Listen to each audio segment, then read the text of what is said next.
last week. But I've got to start with Mason's goal. Is that his best goal?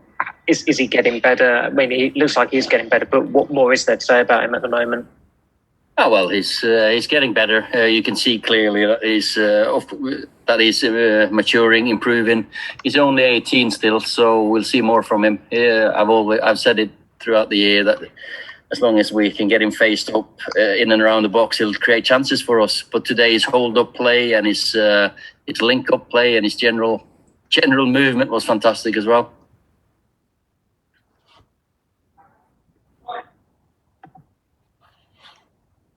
Was there anything else? Did you ask? Yeah. Is that it, Samuel? Yeah, that's fine for me. Thank you. Okay, we'll go to James. Graham's in there. Hi, Ollie. Good evening. Good evening. Another win, another clean sheet. Fantastic. But was that the most complete performance since we've come back from the break?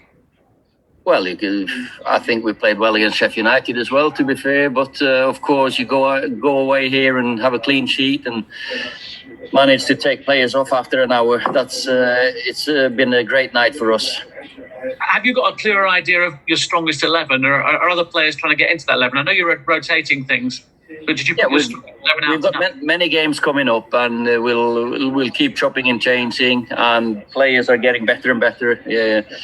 The ones who haven't played, Paul, Marcus, they're getting sharper. Mason is improving all the time, and of course we've got players that didn't start today that have had a fantastic season. Thanks, Ollie. Cheers. Go for it, Duncan. Hi, Ollie. Just looking at the bounce now, it's 15 unbeaten on the bounce. You're really putting the pressure on the guys. Leicester as well in it now. Do you feel as though you're on a roll to something special this season? Well, we're too far behind to be on the roll to something special, because special for this club is not where we are. But of course, the team is improving, and I think we're in with a shout for the Champions League next year. We've still got the FA Cup and Europa League to play, and the team is improving. The players coming back, the team, the style is better.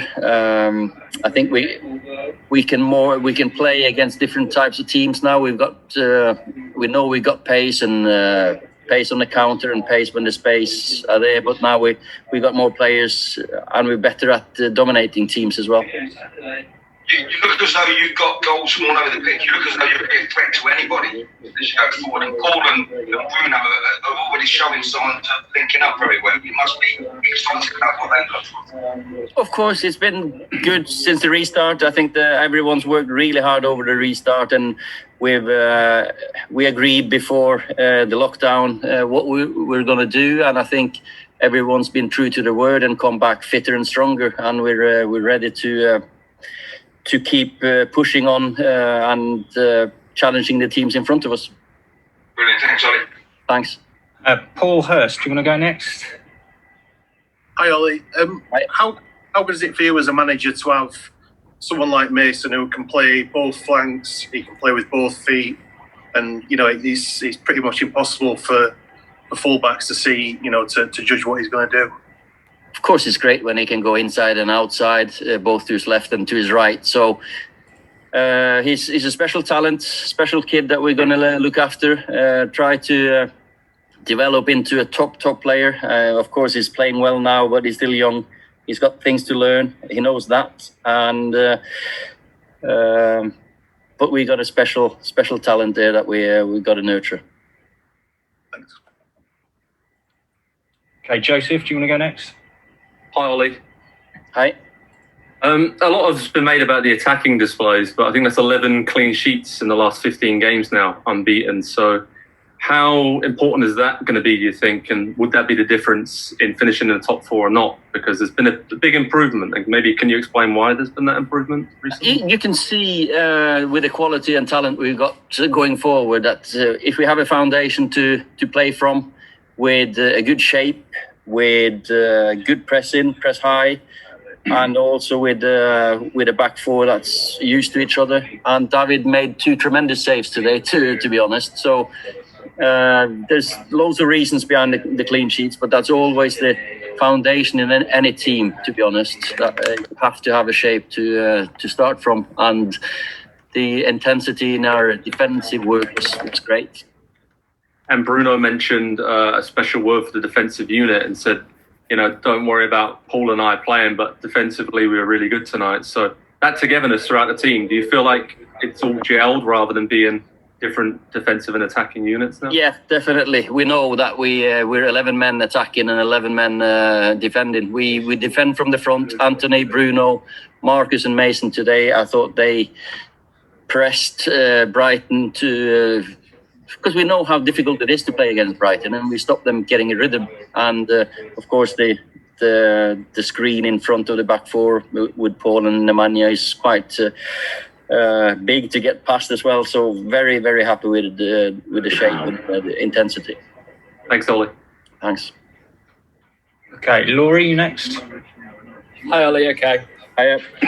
Some of those attacking moves seemed right off the training ground, or just extreme examples of the intuition that players have got. I mean, particularly like the counter-attack for the third. Just wondered if you could talk a little bit about that and how pleasing that was to see. Oh, great goal. Great, well-defended set play. Great pass by Nemanja. Mason's running with the ball and great cross. And the pleasing thing is to see that we get so many men forward wanting to be on the end of the ball and wanting to finish it. Great finish by Bruno. But we know that Man United throughout the history has always had pacey players, want to attack quickly. And we've shown that today. I think it's a really good side. There's some really good players. You're listening to here now. Also so quick up front. So Not me. these are the. There we go.